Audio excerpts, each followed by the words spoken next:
Gents, through. I'm getting married. And for others, I feel like we are disconnected.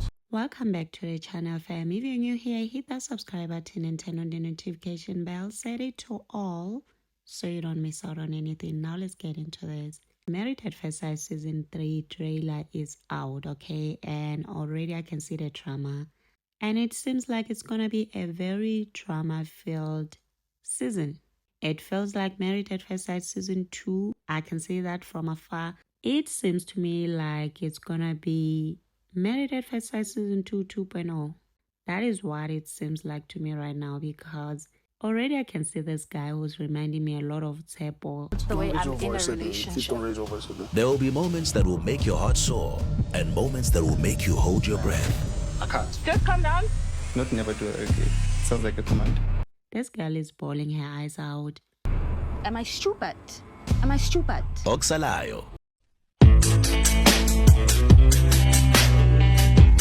Cha, it seems like it's going to be toxic, traumatic, put us through a lot emotionally. I feel like we should all be getting Ile ashwagandha. Bethuna iyazishwamshwamu zii-feelings lento. Yeah, let's brace ourselves, because in a few days' time, starting from the 5th of July, the drama begins. We'll be getting to know these beautiful people that we're seeing right now. So in the meantime, let's continue in the comment section. What are your thoughts? How do you feel about this season? And don't forget to subscribe, like, share. Until next time, bye, and thank you for watching.